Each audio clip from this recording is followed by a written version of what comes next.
ya están ahí en la mesa del más allá. Ay, ay, ay, ay. ¿Quién es él? ¿Quién es uno y quién es otro, Fer? ¿Tú cuál eres? Ah, el de atrás. El de atrás. Sí. Sí, nos parecemos, pero él trae un pañuelo rojo y yo uno amarillo. ¿Y por qué esa discordia en los cromática? ¿Por qué?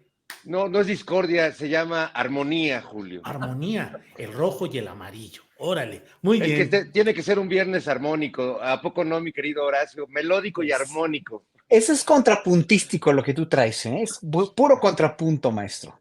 Pura Exacto. polifonía. Muy bien, bravo. Ana Francis, nosotros no entendemos muy bien todo eso. Si entre músicos hablan o cómo está el tema. A saber de qué están hablando, par de payasos, a ver. A ver. Ahí les va rápidamente. A ver, la polifonía, a ver, les voy a explicar rápidamente. La polifonía es el arte o de mezclar. Míralo. A ver, la polifonía mezcla diferentes notas en diferentes líneas melódicas, una simultánea a otra. Esa es la gran herencia de Occidente. La polifonía es entonces la consecución de intervalos, de melodías que se van sucediendo. Y el contrapunto es la parte de la música, la parte metodológica de la música que hace, que estudia todos esos movimientos. Entonces ahí está, ahí hay contrapunto. Están contrapunteando sus colores, por eso se llama amarillo con rojo con amarillo. Chiflame un contrapunto. No sé, el contrapunto no se chifla. El contrapunto, no. Lo que cuando suenan dos melodías simultáneas, mira, Ajá. por ejemplo, la del martinillo, ya te la sabes. Martinillo, tirirín, tirirín. Y luego entra la otra voz con la misma, eso se llama canon. Es una forma de polifonía. Dos voces se van sucediendo armónicamente, armoniosamente. Ok, esas dos voces tienen una estructura y la manera de estructurar eso, la manera de estudiarlo, de componerlo, es el contrapunto. Es precisamente todas las artimañas de lo que nos valemos los músicos que escribimos, o que yo no escribo música, pero los compositores se valieron para poder precisamente escribir una melodía polifónica. Ese es el contrapunto. ¿El contrapunto es la utilización del canon? Es la herramienta, es la herramienta que te sirve para poder escribir un canon, una fuga o cualquier cosa que lleve varias voces a la vez. Fernando, ¿Perucho es polifónico o contrapuntístico? No, Perucho es un romántico en términos musicales. Él, vean su peinado, de hecho es como un Beethoven. Sí. No, es muy terrible que le hayan puesto en una película en el cine Beethoven a un perro y que mucha gente conozca a Beethoven por un perro, pero en el caso de Perucho, sí es un perro que disfruta la música. Yo creo que muchas personas que tenemos animalitos, compañeros en la vida, pues a veces se hacen de nuestros gustos, y veo que Perucho, cuando pongo a Eric Satie o al maestro Bach, o cuando pongo a Beethoven o a Chopin, los románticos, pues se sienta a mi lado y está bien contento, nos apaciguamos las bestias. Ándale, muy bien, Fernando. Ana Francis, 5 de mayo. En los festivales escolares, ¿qué te gustaba más representar? ¿Qué papel hiciste? ¿Cuál ceremonia te gustaba más? Si es que la sabía. Fíjate que esta nunca me prendió, y mira que yo era patriótica desde chiquita, pero esta no, como que nunca, o sea, porque siempre decía, güey, pero perdimos la guerra. La neta, siempre ¿no? Nunca fui muy de celebrar las batallas, Julio, como que la cosa de las celebraciones en relación a las guerras nunca se me ha dado. ¿Y en otras ceremonias escolares, 10 de mayo? Sí, pues mira, por ejemplo, recuerdo una vez del Festival de Primavera, por ejemplo, que me disfrazaron de mariposa y no era algo que me gustaba, porque yo más bien quería el de vaquero y se me rompió la cosita del ala de la mariposa, o sea, tenías que estar así todo el día, ¿no? Y se me rompió la cosita, entonces la alita andaba así, por ejemplo. Una vez que no sé en aras de qué estábamos explicando para toda la escuela, en el patio y todo, el asunto de los planetas y la rotación y no sé qué, ¿no? Y entonces en esa ocasión me tocó salir de la luna y era muy bonito. Me gustaban más como los personajes que no fueran históricos. La onda de disfrazarse de personaje histórico como que no te daba chance, ¿no? Siento que eran, pues sí, son acartonados porque te los enseñan acartonados, pues, ¿no? Pero, por ejemplo, la última vez que vi al hijo de Nora Huerta cuando lo vi disfrazado de, así de, pues, no sé si fue de Vicente Guerrero, de quién, así con su trajecito, híjole, me dio mucha risa. Ujú. Bonito, ¿no? Sí, pues sí, de todo eso hay, Ana Francis. Horacio, en México se ha producido la suficiente música épica que nos haga celebrar nuestros triunfos militares. ¿Cuál es la música épica mexicana? ¿Los corridos de la Revolución? ¿Los cantos juaristas? ¿Qué hay? Híjole, qué difícil pregunta, porque mira, vamos empezando por el himno nacional, Mm. que es un himno que a mí me parece ya demasiado bélico para lo que queremos o para lo que hemos sido los mexicanos. Es un himno, y ves las estrofas mientras más estrofas pasan, porque esa de guerra, guerra, sin tregua al que intente de la patria manchar los blasones, todo eso me lo aprendí yo en la primaria, que mi primaria se llamaba, por cierto, 5 de mayo, y nos tuvimos que Ujú. aprender todo el himno nacional con todas las estrofas, ¿eh? Y a mí siempre se me hizo muy delicioso, muy bélico, muy, sí, innecesariamente bélico. Digo, obviamente todos los himnos nacionales tienen que tener obviamente una estructura poética que te remita precisamente a las glorias nacionales o a los atributos de una nación. Pero aquí casi nadie habla de los atributos del pueblo mexicano que conocemos, ¿no? Ni de las culturas antiguas, ni nada. O sea, todo es al grito de guerra, retiembla en su centro la tierra, etcétera. Señor patria, cienes, bueno, la patria, los cienes de oliva, etcétera. A mí me parece, por ejemplo, más bonito el canto, el himno a la bandera de Julián Carrillo, del que dice, oh santa bandera de heroicos carmines suben a la gloria de tus tafetanes. Ese es muy bonito, ese himno, el himno a la bandera también. El de se levanta en el mástil mi bandera, que bueno, es también emblemático. Pero yo creo que las canciones más patriotas o más, más anquilosadas al arraigo popular mexicano son los corridos de la Revolución, obviamente, la delita y todos los demás. Pero yo creo que sí nos hace falta un acervo de himnos como más, no sé, como de una manufactura un poco menos beliciosa, sobre todo belicosa, sobre todo el himno nacional. Bien, Horacio. Fernando, Puedo sí, una, sí, claro, Ana Francis. es que ahora que pensaba, lo primero que pensé también yo fue en el himno nacional, y ahora que preguntaba sobre música épica, que o sea, pensé que la canción Sin Miedo, por ejemplo, de Vivir Quintana, yo no sé si No podría lo ser conozco. considerada como una épica contemporánea, porque hay un retrato, digamos, hay un retrato, pues sí, de la épica feminista, de la épica de las luchas de muchísimas mujeres, muy bien retratado ahí, ¿no? Ya a la hora que lo escuchas con mariachi, que lo han hecho, ay, Ujú. ojo. ¿Por dónde nos vamos ahí, Horacio? ¿Es música de protesta, música épica, corrido? ¿Qué puede ser algo como el de Vivir Quintana? Es que no la conozco, la verdad, no la conozco. No tengo idea, no puedo decir, claro que no conozco, por ejemplo, las canciones de protesta de los setentas y de los sesentas de gente como Mercedes Sosa, de Violeta Parra, de Nicanor Parra, de ya las mismas músicas cubanas de la nueva trova, pues son músicas de una altura y de una poética y de una exquisitez musical maravillosa. O sea, mira, además la misma Gracias a la vida ¿no? De Violeta Parra es una cosa verdaderamente fenomenal, fenomenal. O sea, todas esas canciones, las primeras de Silvio Rodríguez, bueno, es que estamos hablando de una música con una poética muy, muy alta. Y a México, desgraciadamente, creo que en esos años le empezó a pegar ya la decadencia musical, donde no podías protestar además. Bueno, había obviamente mucha represión, pero hubo una falta de creatividad a partir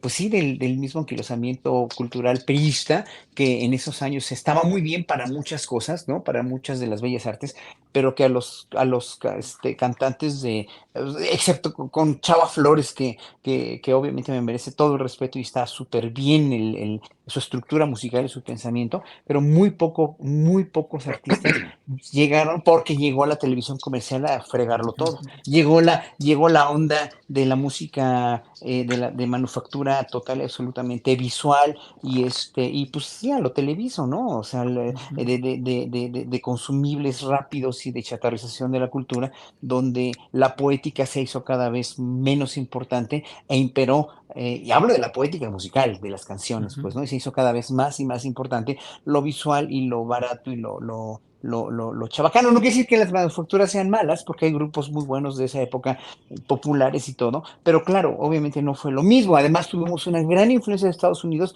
con los grandes años del rock and roll, que también estuvieron muy bien, digo, había grupos muy buenos, o buenos y representativos, como los Locos del Ritmo, por ejemplo, que eran muy buenos, donde estaba Johnny Laboriel, por ejemplo, ¿no?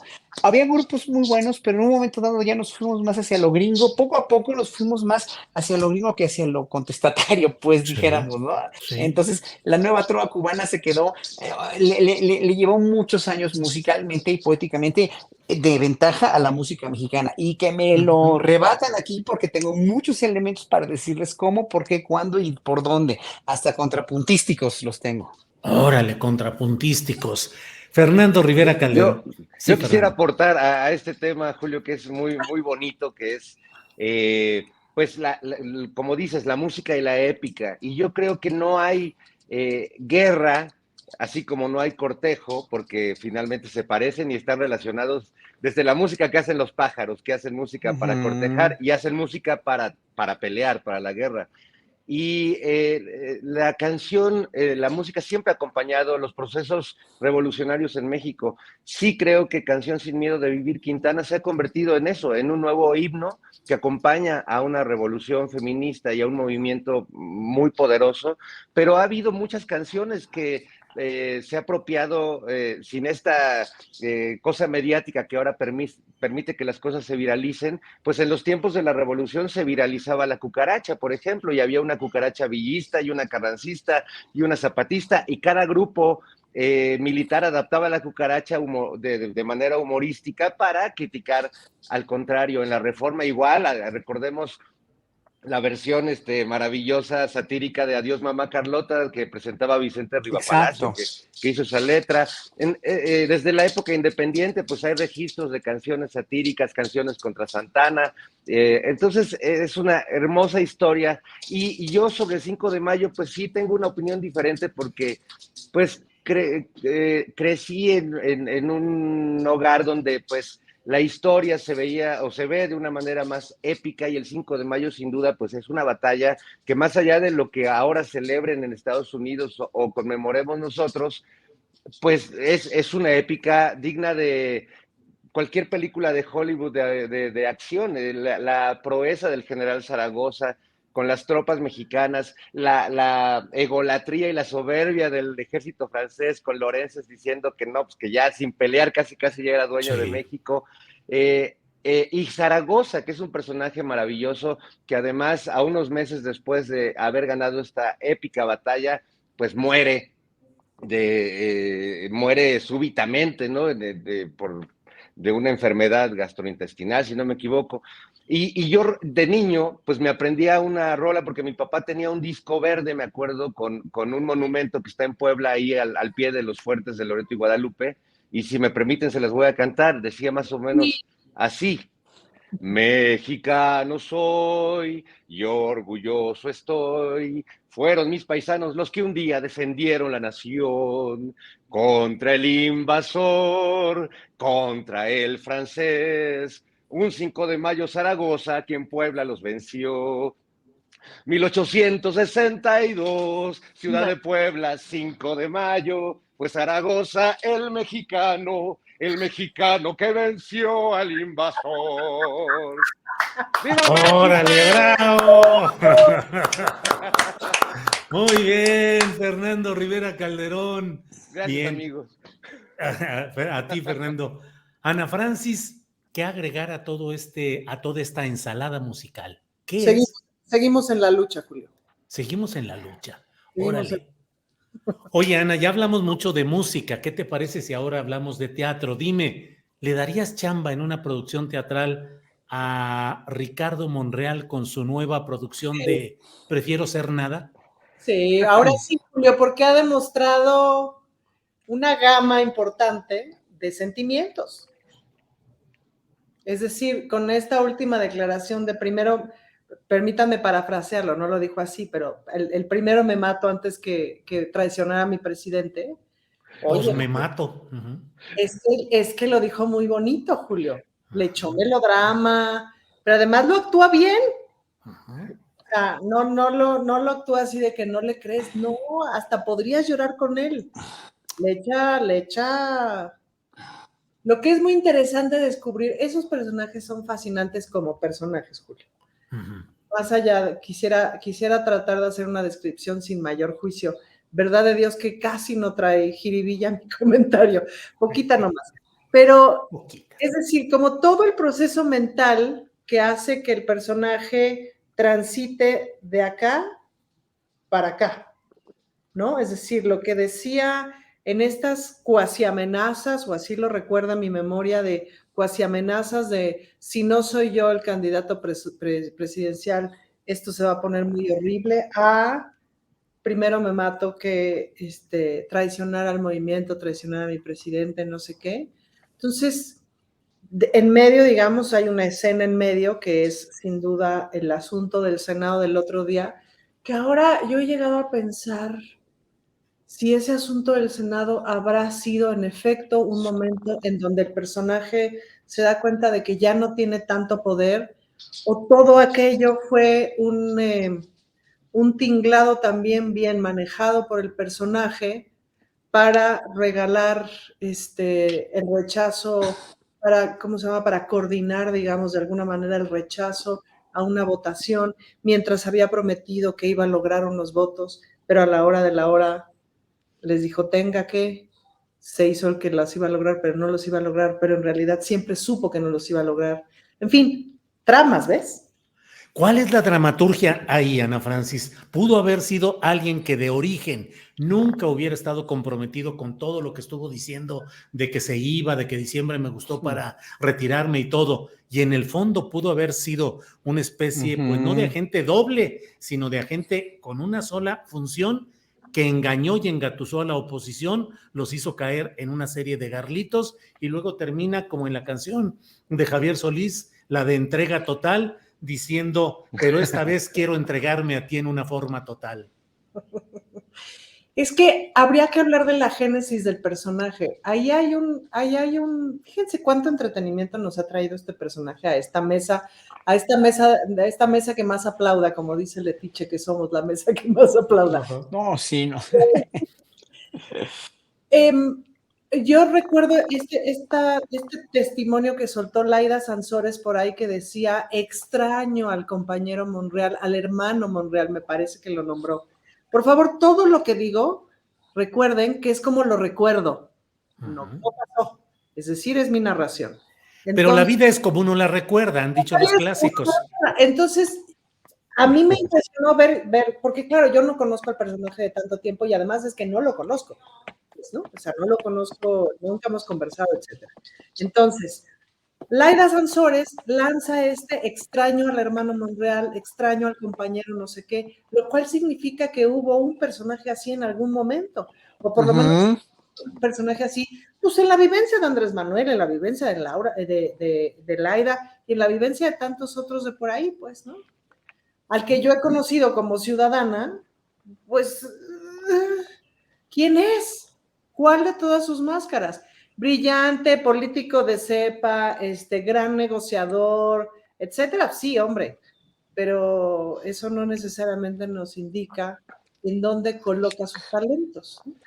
Yo lo que sí agregaría a lo que dice Ana es que sí, el rango dramático de Monreal es muy amplio porque comenzó como Ernesto Alonso y ahorita ya va como en Joaquín Pardavé, pero pasando por Marga López, ¿no? O sea, ya tuvo un trazo ya de carácter y de emoción muy notable, Oye, la verdad. Libertad Lamarque, por favor, Sí, Libertad sí. Lamarque. Melodramático a más no poder el asunto. Sí, Horacio. el tono se ha mantenido, ¿no? El tono melodramático me parece que ese sí se ha mantenido. Sí. Horacio, ¿cómo ves esa conversión o esa readaptación del personaje Monreal a una entrega absoluta, a un aplanamiento político. Él dice, me aplano, me vuelvo tapete y lo que diga el presidente de la República, yo no lo voy a traicionar. Prefiero no ser nada, prefiero no aspirar a nada. Es un aplanamiento absoluto. Horacio, ¿crees que haya en el ámbito de Morena, del morenismo, del obradorismo, de la 4T, la capacidad de reabsorber a un personaje que ha sido tan polémico o que le seguirá manteniéndose ese estigma político por mucho tiempo, Horacio? Pues yo creo que hay dos factores. Es un factor de ser político de cepa la bola, o de cepa con C o de cepa con S, ¿no? Ujú. Y ya lo vimos la vez pasada, la psicología de Monreal es muy intrincada, es muy complicada. Es una psicología, además de alguien acomodaticio. Y ahí viene mi segunda tesis, ¿no? Político, sí, pero con todas sus individualidades de la condición humana que lo caracteriza. Es decir, la gente nunca cambia, según yo. Sí, la gente conserva su profundidad etiológica, su profundidad absolutamente enquistada de su personalidad, de cómo está, cómo llegó y quién es y cómo se comporta. Pero pues obviamente aquí yo no es que no lo sienta honesto, es que ya demostró muchas veces, una tras otra, año con año, que no fue genuino o que precisamente, como dijo Laida Sansores, extrañamos al Monreal de antes. Bueno, el Monreal de antes es el Monreal real o el no real. ¿No? ¿Quién es Ricardo Monreal en realidad? ¿Qué quiere? ¿Qué pretende? Y hoy por hoy tuvo que doblar las manitas porque ya no le quedó de otra, porque ya fue total y absolutamente avasallado por su misma necesidad egocéntrica o ególatra y su misma manera de darnos siempre la misma medicina, el mismo paliativo, la misma dosis de hay que conservar la calma, yo soy el bueno, yo tengo razón, yo soy, con ese tono siempre tan de padrecito, tan de líder religioso, ese es su carisma, eso no lo va a cambiar, no, pero sus actos dicen otra cosa. Y por muy que te presentes con una máscara o con una careta de gente, de político, de cepa, de gente obviamente preparada para la política o de alguien que quiere el bien, pues todos tus actos te delatan, por sus actos los conoceréis, ¿no? Entonces, obviamente, yo no sé, espero que haya sido un doblar las manitas, sí, doblar las manitas y reconocer que ya no puede más y que finalmente se tiene que quedar donde se tiene que quedar. Yo lo único que diría es que, pues, cuide sus amistades, cuide precisamente el seguir protegiendo, el seguir albergando a una gente como Sandra Cuevas, nada más, ¿no? Entonces, y de veras volverse un político ya total, y que se aclare lo de los libros, se aclare etcétera, etcétera. Hay muchas cosas que criticarle a Ricardo Monreal, hay muchas cosas que apreciarle también, no lo neguemos, ¿no? Pero esta vez ya quedó como que desvencijado, y ese es el problema aquí, ¿no? Ujú. Entonces tiene que tomar una actitud humanamente, así hablando, yo creo que tiene que tomar una actitud como la que tomó, que es la actitud de todo un político, pero no sabemos para dónde va. Ese es el problema. Bien, Horacio. Fernando Rivera Calderón, ¿cuál fue tu reacción emocional, corporal, gestual al saber que se levanta la emergencia sanitaria relacionada con el COVID? Ya, 3 años después. No sabes, vivía con el pendiente, Julio. No, Qué no bueno. me quitaba el cubrebocas hasta que el señor de la OMS, que es presto, ¿no? Tiene una capacidad de reacción que a mí me sorprende mucho. Pues sí, ya hoy finalmente tiré los cubrebocas a la basura, ya me liberé de ese yugo. Créeme que si no lo dice la OMS no me hubiera dado cuenta. O sea, tan cañones. ¿Qué función tan importante tiene esta organización? Cada día, días como hoy, lo valoro más. Qué bueno, Fernando. ¿Y cómo lo viviste? ¿Cuál es el saldo, casi diría literario en tu caso, que te queda después de estos 3 años? ¿Cómo escribirías un relato Oh, corto? mira, yo creo que el relato justo más importante tiene que dejar pasar tiempo. Creo que durante la pandemia se escribieron miles de páginas, miles de poemas, miles de Ujú. piezas musicales. fue un momento en el que usamos el arte como una defensa natural de nuestra alma, de nuestra conciencia, de nuestra estabilidad mental. Se escuchó más música que nunca, se vio más cine que nunca, en cada quien en sus televisores. A mí me dejó muchos aprendizajes y muchos golpes terribles, como diría el poeta, golpes tan fuertes en la vida que la verdad no sé si un día tendré el valor o la capacidad de poder escribir de ello, pero dejando pasar el tiempo que permita sentar todas esas emociones, ¿no? Si quizás todos los muertos que hubo durante ese periodo no se han terminado de contar, eh, pues yo creo que nosotros todavía tenemos mucho que asimilar y que aprender o que aquilatar al respecto de esos aprendizajes. Yo, como todos, la pasé terrible también, así como las familias a veces terminaban alucinándose entre ellas, en mi caso que vivo con Perucho, pues más bien fue un enfrentamiento tanto de Perucho como mío al espejo, a la autoevaluación, pues todo eso para lo que sirven los demás en la vida, que es para compartir lo bueno, pero también para poderles echar la culpa de lo que me pasa o etcétera. Pues eso se quedó en uno y fue tremendo. Yo no podría decirlo en pocas palabras, al contrario, creo que la cosa más elocuente que podría decir sobre todo ese periodo, la tendría que decir en silencio. Bien, en silencio, ese sería el canto silencioso, Fernando Rivera. Ana Francis, ¿cómo ves las cosas? ¿De veras Marcelo Ebrard ya tiene las maletas listas para irse? ¿Le urge ya irse? La subsecretaria de Relaciones Exteriores, Marta Delgado, dejó el cargo, dijo, para pasar a sumarse al proselitismo abierto de Marcelo Ebrard. ¿Cómo estás viendo esa exigencia abierta que está haciendo el propio Marcelo Ebrard de que ya se fijen términos de la renuncia incluso de quienes son aspirantes? Y por otro lado, pues una frase, unas palabras que creo que tienen mucho significado político, que él dice o encuesta o favorita. ¿Cómo vas viendo eso, Ana Francis? Bueno, uno, me encantó la respuesta de la jefa de gobierno de la transformación. Sí. Esa sí fue casi eslogan, ¿no? Es que es un momento bien delicado, Julio, porque por un lado dices, a ver, las tres candidaturas evidentes son Claudia Sheinbaum, Marcelo Ebrard y Adán Augusto.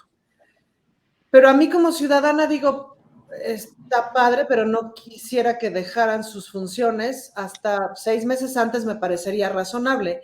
Pero de aquí a allá, la neta es que los tres personajes me parece que lo están haciendo muy bien y que son posiciones clave para que la vida siga funcionando. Entonces no me gustaría que dejaran sus trabajos, pues, porque con todo y que digamos, hablan un poco de sus candidaturas, alrededor hay gente que está como haciendo, viendo, etcétera, y son, digamos, las precandidaturas más evidentes.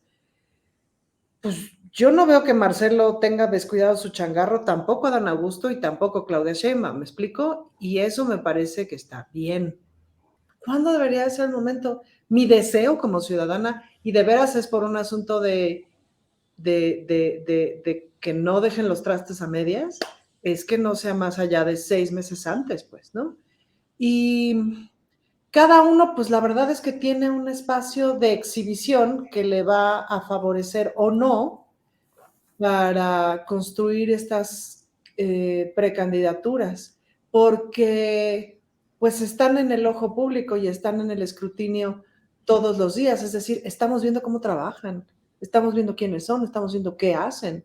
Entonces, eso es también, digamos, pues un proceso propedéutico muy interesante. A lo mejor, ahora que estaba escuchando a Citlali en el programa que decía, en la entrevista que le hiciste, que decía, el presidente lanza una serie de nombres y lanza estas preguntas y tal, a mitad de su sexenio, lo cual de pronto todo el mundo dijimos, no se adelante porque, ¿no?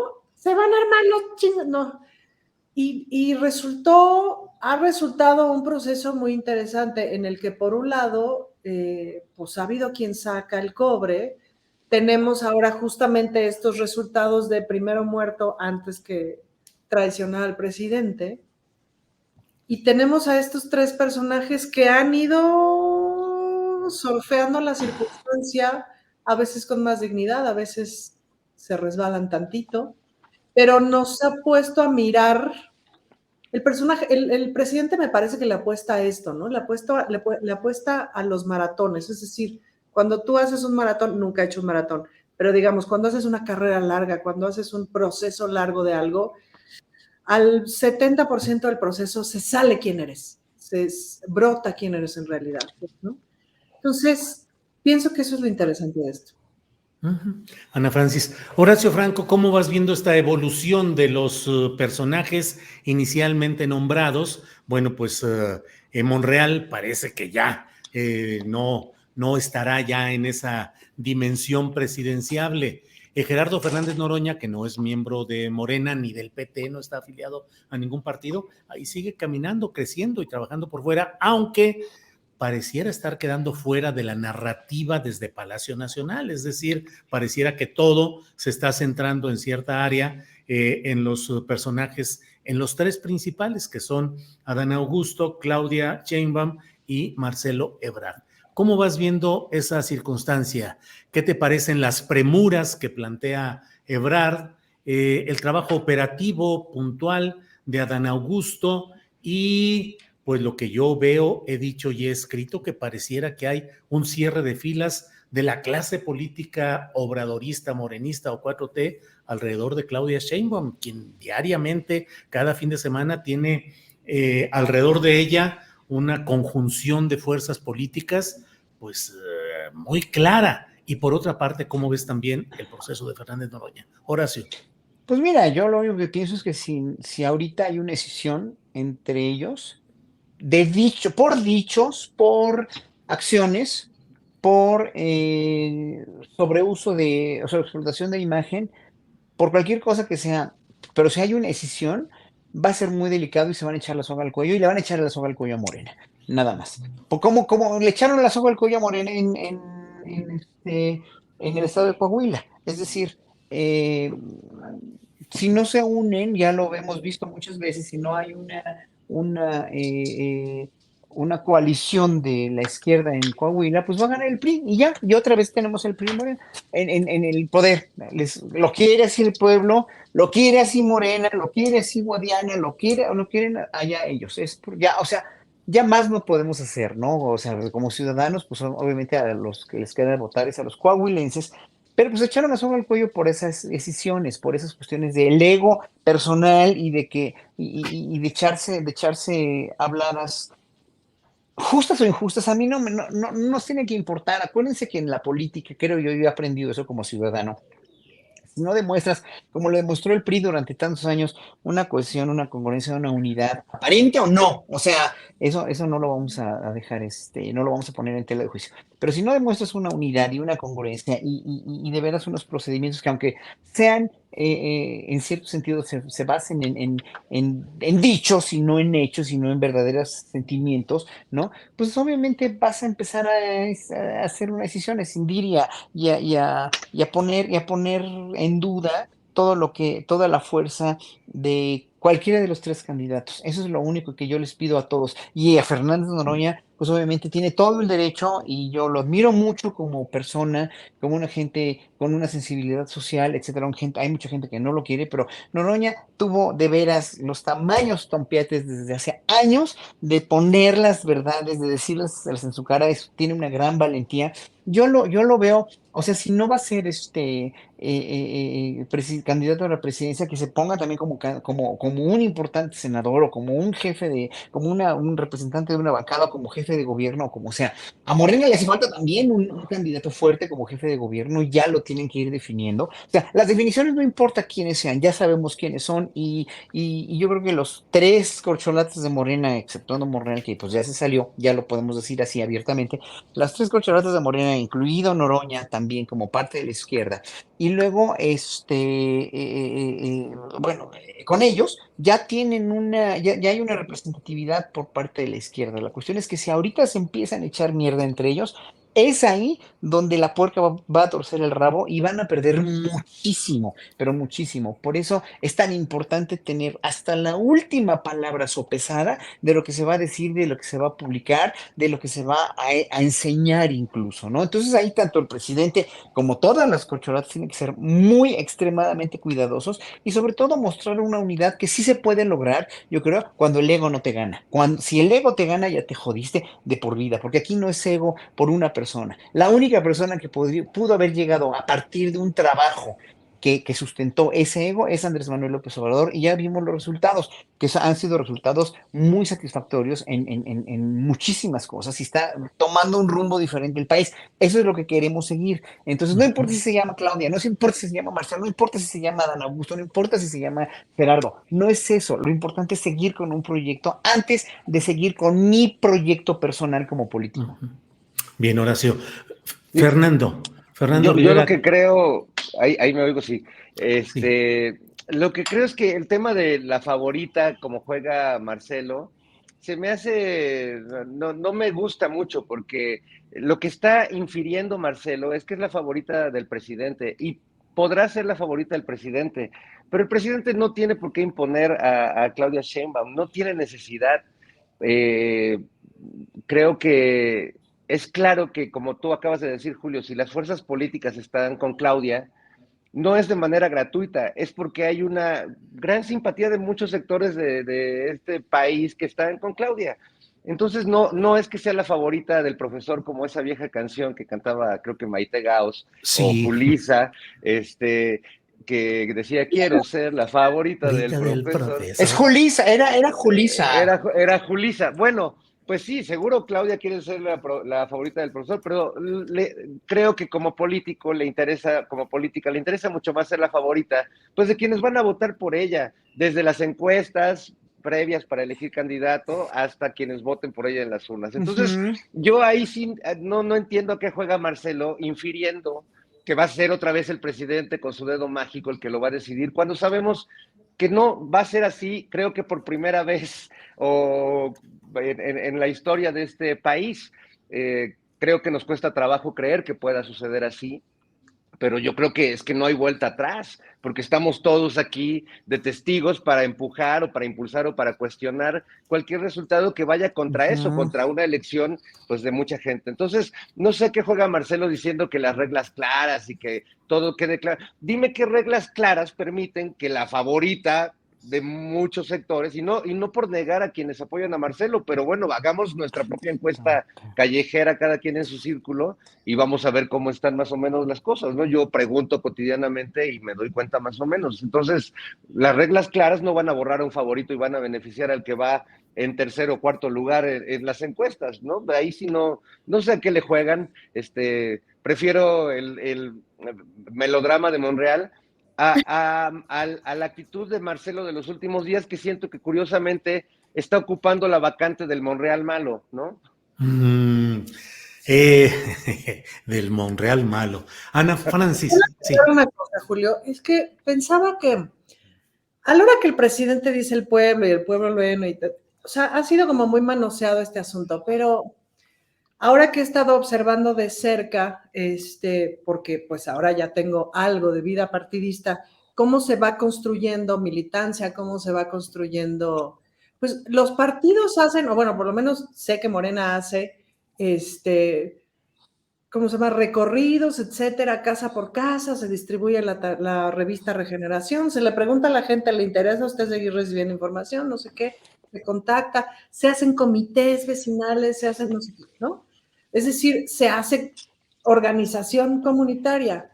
Y por otro lado, o sea, los respaldos también se van construyendo a partir de la suma de un montón de organizaciones comunitarias, que ese fue el trabajo que empezó el presidente de A Pueblo por Pueblo y en el que relata todo mundo que acompañó al presidente en estos recorridos, etcétera, y en esta formación de Morena como partido, como una más general, todas las personas que estuvieron ahí relatan esta frase que decía el presidente de te doy tus tenis y o cómprate tus tenis y 300 casas tienes que visitar el día de hoy, pues, ¿no?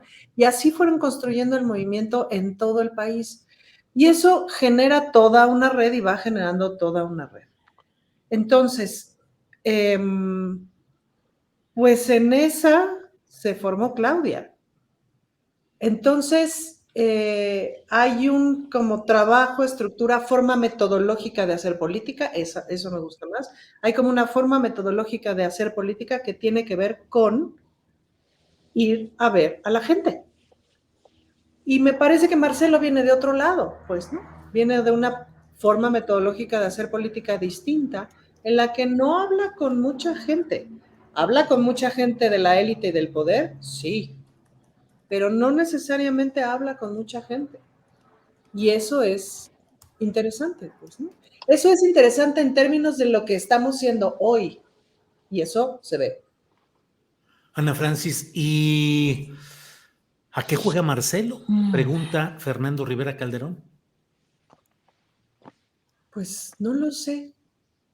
No lo sé. Yo creo que de veras no sé si honestamente piensa que todavía tiene chance. Ojo que tampoco estoy siendo imparcial. Mi ¿Tú corazón crees ya... que no? Yo pienso que ya no tiene chance. Es decir, lo que creo que ya no tiene chance es esa forma de concebir la política desde las alturas. Ajá. Le falta barrio. Y yo no sé si lo vaya a agarrar. Yo no sé si alguna vez quiso agarrar barrio. Y lo digo esto, ahora sí que con todo respeto. Me parece que es una forma de hacer política que funcionó en algún tiempo. No es una forma necesariamente deshonesta, ¿no? No, No. pero ya no es así. Quien no haga barrio no tiene futuro político, pero ni en este partido ni en ninguno. Bien, Ana Francis. Horacio Franco, ¿qué es la política de barrio y qué es la política de élite específicamente en Morena o en la 4T? Hay muchos personajes de élite que han ocupado cargos importantes en la 4T, pero en este momento en el cual de lo que se trata es de tratar de encontrar la carta, la propuesta para una continuidad de un proyecto, ¿qué tanto la élite o el barrio? Y lo decía de alguna manera el propio presidente de la República en aquel discurso famoso, el general Mújica o Ávila Camacho. ¿Cómo ves, Horacio? Es que es con la configuración de un partido político, de un gobierno, tiene que tener gente que sea capaz de hacer y de regular todos los rubros que tiene un país. Especialistas, gente del pueblo, gente de élite, si tú quieres. Si tú vas a nombrar un secretario de cultura o un secretario de educación que no conoce de ese rubro, que no tiene la praxis o que no tiene las capacidades, con o sin scouting, eso no importa, o sea, tienes que hacerlo. Si no lo conoces, tienes que hacerle pruebas, tienes que tener un equipo preparado para eso. O precisamente con las bases de un partido, con las bases de lo que significa la transformación del país, empoderando a las clases pobres, a las clases trabajadoras, a las clases obreras, que son verdaderamente brillantes y maravillosas en cuanto a inteligencia, en cuanto a honestidad. O sea, sí sabemos que el pueblo mexicano tuvo desde hace centenas de años estas posibilidades, pero nunca los dejaron. Entonces, ¿quiénes eran los políticos de élite? Bueno, pues los que ya conocemos, los Silva Herzog, los etcétera, etcétera. Bueno, etcétera. Ya sabemos quiénes son, ¿no? Los Krill, etcétera. Bueno, en un momento, o la gente rica, la gente allegada a todas estas familias. O sea, México estuvo empoderado, más bien empoderó a unas cuantas familias que se hicieron millonarias, trillonarias, transando, robando, mal gobernando, etcétera.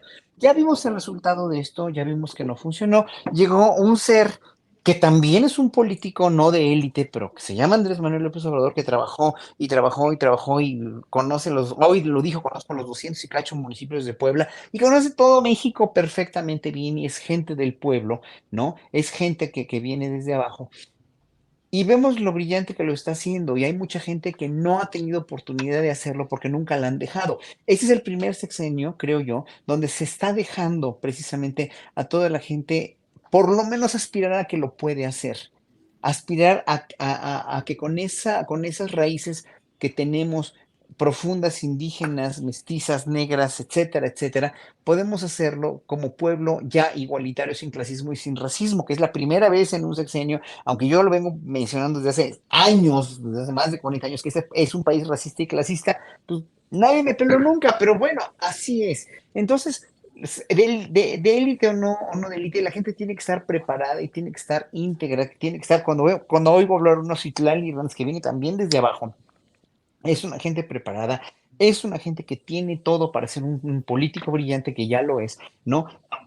Me preguntaban aquí en el chat de qué opino de Gibran. Bueno, pues Gibran cogió una herencia muy, muy, muy desagradable. Quiso dar un coletazo por el otro lado. También creo yo, por cuestiones de ego personal, lo cual me parece muy mal, pero bueno, cada quien se juzga y cada quien va a juzgar en la historia a todos estos personajes. Pero en un momento dado, yo creo que aquí no tiene ya nada que ver en la cuarta transformación y para dónde tiene que ir el país, no tiene nada que ver de dónde vienes, sino qué tal lo haces y qué vas a hacer por este país sin protagonismos. Llámate Marcelo, llámese Claudia, llámese Noroña o llámese quien sea. No puede haber protagonismos personales. ¿Por qué? Porque aquí hay alguien que nos está enseñando que no es eso lo que importa, que la transformación la vamos a tener con un jefe de gobierno en la Ciudad de México capaz, con un presidente o presidenta capaz y sobre todo con nosotros el pueblo mexicano tratando de que esto cambie como ciudadanos. Todo lo demás es paja y es politiquería. Bien, Horacio. Fernando Rivera Calderón, en la lógica de lo que estamos hablando, pues barrio, Fernández Noroña. Pues sí, no, yo creo que hay muchos políticos, sobre todo en Lo Morena, digo en pero buen también, sentido, sí, en buen sí, sentido. no, que vienen realmente pues de el mundo real para México, de lo que implica la mayoría de las personas que viven en este país, que realmente tienen que hacer grandes esfuerzos para vivir un poco al día, para como un lujo ver la educación de sus hijos, hacer enormes esfuerzos en realidad para todo. Sí creo que la clase política siempre en este país ha sido una clase de élite. Tampoco podría decir que Marcelo y Sheinbaum sean extraídos de las clases populares, no lo son, pero bueno, hay una sensibilidad distinta. Creo que en ambos, a mi parecer, más del lado de Claudia, pero tampoco podría decir, o sea, comparado con cualquier político de la vieja guardia, con un Peña Nieto, con un Felipe Calderón, pues no, nada que ver, no tenían contacto con la gente. Yo en ese sentido sí creo que hay no quisiera usar el concepto del presidente porque ya ves que nos dicen que somos focas aplaudidoras, pero sí creo que estamos viviendo un proceso revolucionario en términos no solo políticos, sino sociales, y que las cosas se están entendiendo distintas. Yo por eso dudo profundamente que aunque tuviéramos un presidente que quisiera dar un dedazo, no lo puede dar ya no hay manera. Creo que ya no es el tema de López Obrador, creo que el balón está en manos de una sociedad que está más despierta, más politizada. Y mientras tanto, pues seguirán ahí los políticos de élite y sus voceros, como Aguilar Camín, pues diciendo, bueno, es que no se puede dejar que el peladaje, los pobres, la indiada, ¿verdad? Tomen las decisiones que quienes estudiamos en Harvard o de Perdis, en el Colmex o del CIDE, podamos tomar, mi querido Julio. ¿Cómo ves? Muy bien, se ha ganado usted un cheque de presidencia para seguir con sus publicaciones. Adelante, joven Oh. Fernando Rivera. ¡Qué bueno! No, nada más Bien, Aguilar caminando tantito. está bien. Ana Yo Francis. Aguilar, tú Aguilar camineas, todos Aguilar caminean. No, no Sí, todos, no todos. No, estaba solamente haciendo un ejercicio. un ejercicio. Ana, estamos ya, se acerca, faltan minutos, pero nos acercamos al final de esta parte Uf, correspondiente qué a la rápido. retransmisión que hace el canal 22. Pero Ana Francis, si ahorita llegara un rayo celestial y no fueras diputada morenista, sino fueras columnista política, yo te preguntaría, ¿quiénes son los nombres para las candidaturas de Morena a la Ciudad de México? Bueno, creo que los nombres están ahí muy claros. Está Martí Batres, está Clara Brugada, está Harfush, me parece que también Rosa Isela por ahí anda sonando. No sé si Ariadna Montiel también. Son, me parece, los que suenan. ¿Y cuál es el análisis de la columnista política Ana Francis Moore? ¿Cuáles son las posibilidades de cada cual? La columnista política Ana Francis Moore es sobre todo optimista, entonces te voy a dar los rasgos optimistas que veo de cada uno. No, pero un columnista político tiene que centrarse en los otros. Mira, yo la verdad me centraría en 2 candidatos posibles, que serían Martí Batres y Clara Brugada. Las cosas que yo he visto como de manejo de la política, de entendimiento. El otro día Martí Batres me dio una lección de altura. Había una circunstancia que yo ya estaba así de ¡ah! ¿Por qué se fueron los granaderos? Regrésenlos, ¿no? Y entonces, y le pregunté a Martí, ¿cómo aguantas? Pues, ¿cómo todavía, no? Y dijo algo así como de, pues dejemos que triunfe la política, o no podemos renunciar a la aspiración de que triunfe la política. Algo así dijo, ¿no? Entonces dije, chale, pues sí, tienes razón.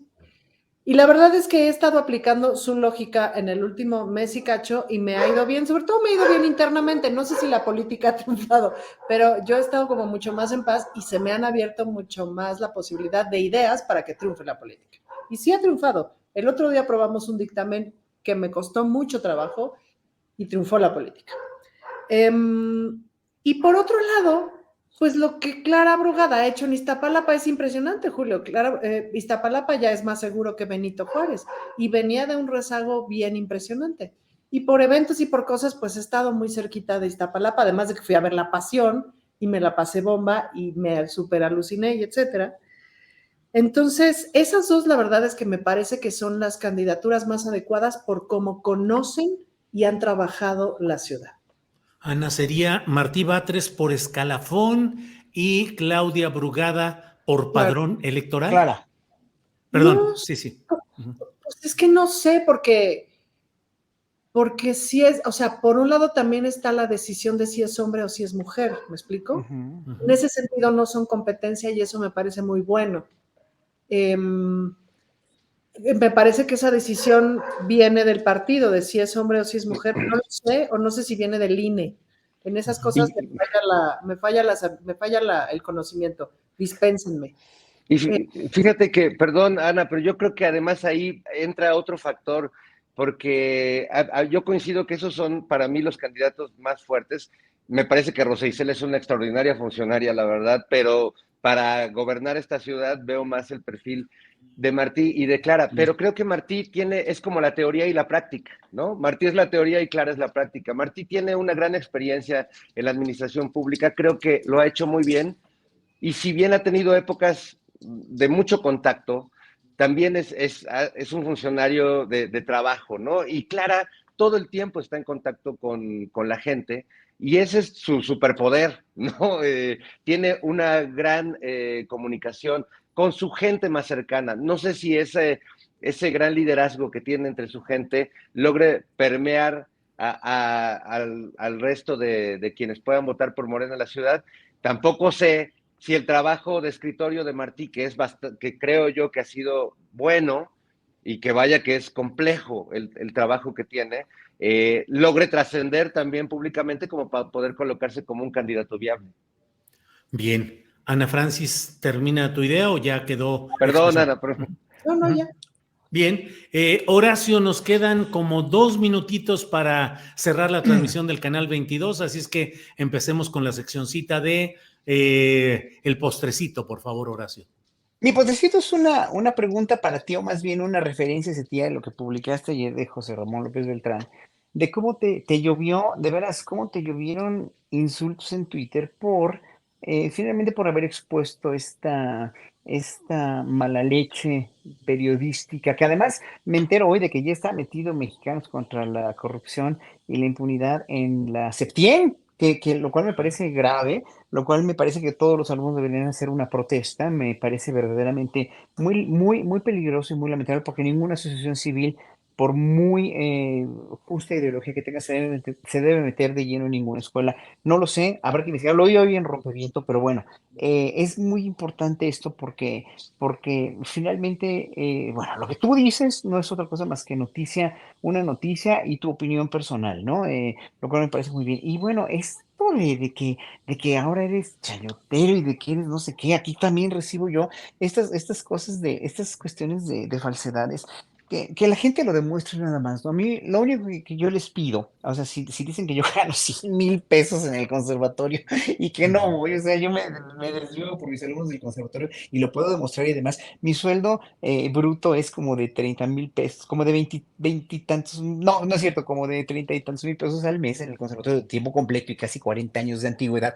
40 años de antigüedad, o sea, no gano lo que un maestro de tiempo completo de la UNAM, que son 100,000 pesos, 150,000 o a veces hasta más, ¿eh? Conste, es más, les puedo enseñar si quieren el próximo programa mis talones de cheques para que no anden hablando a lo pendejo. Perdón mi francés, pero sí me molesta mucho, ¿no? Y me molesta mucho que a Claro. ti también te levanten falsos.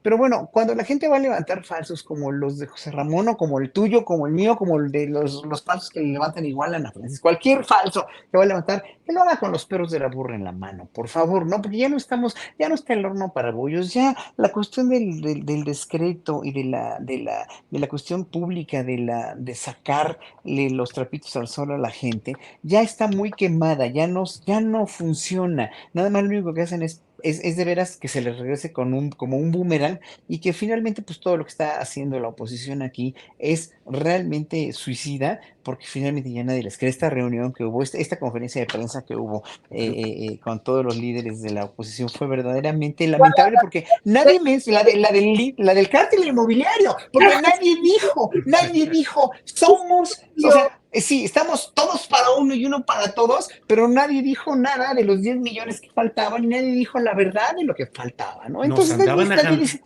sí, Sí, nos quisieron agandallar lo de los tres matamosqueteros, pero llega el sí, hombre. momento de despedir en este momento para Canal 22. Gracias, Canal 22, desde la mesa del más allá. Y bueno, seguimos adelante. Perdón, Horacio, por interrumpir, pero Sí, era ya no, el no, no, tiempo. tienes Sí, razón. sí, pues sí, esa reunión. Fernando Rivera Calderón, postrecito. Postrecito, bueno, pues una recomendación musical. Esta noche en el Teatro de la Ciudad se presenta un grupo que a mí me gusta, que se llama Ampersand. Es un dueto con un gran acompañamiento, Kevin y Sindhu, que hacen música pues basada en las raíces mexicanas del son, del guapango, pero con elementos electrónicos y con grandes invitados. Y bueno, pues creo que es una propuesta interesante para los que se quejan de Rosalía o de Peso Pluma o cosas así. Bueno, pues vayan a ver otras propuestas y no anden pues ahí lamentándose por lo que no les gusta en la vida.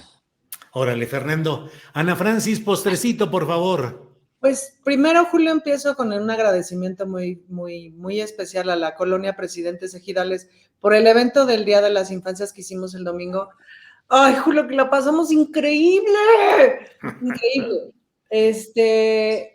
Y bueno, interesante porque mi primera visita a esa colonia me mentaron la madre y entonces me ha costado mi trabajo y nos ha costado, pero es lo que les digo del barrio. El barrio toma su tiempo, pero es muy divertido, muy interesante, la pasamos increíble. La chamaquiza se portó increíble. Y luego, pues decirle luego a la banda que nos pone en el chat, que si somos focas aplaudidoras y esto, pues ni modo. Pues ya no son tiempos de andar zigzagueando y como cantamos alguna vez con las reinas chulas, no somos monedita de oro. Así que, pues una salió lo que salió. Así que muchas gracias. Gracias, gracias. Y ya. Au, au, au, au, au, au. Muy bien. Au, au, au. Bueno, pues muchas gracias. Gracias. Oye, perdón, ya nada más un Sí. último anuncio. Regresa Me Canso Ganso el próximo jueves 11 de mayo a Canal 22, nuestro programa de poesía, de cultura, de música, todos los jueves.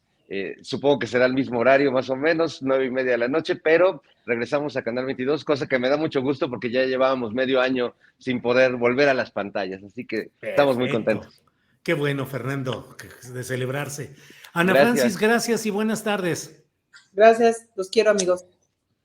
Somos como somos. Horacio Franco, gracias, buenas tardes. Gracias a todos y el público que no le contesté en el chat porque hay mucho y estaba muy perdido de los que en el video de YouTube escriban ahí y les contesto todo lo que quieran.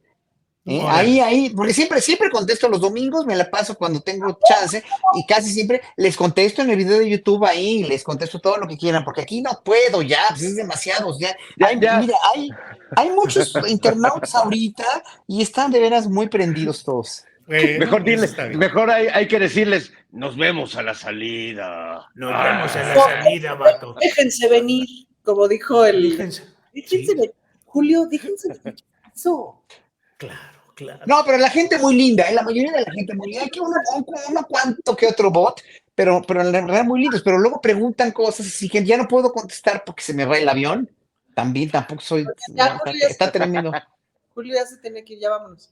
No, aquí le podemos seguir todo el rato que quiera, no hay problema. No, hombre, gracias, Ana Francis, buenas tardes, Horacio, gracias, Fernando, Chao, buenas gracias. tardes. Nos Hasta vemos luego. pronto. Hasta Bye. luego.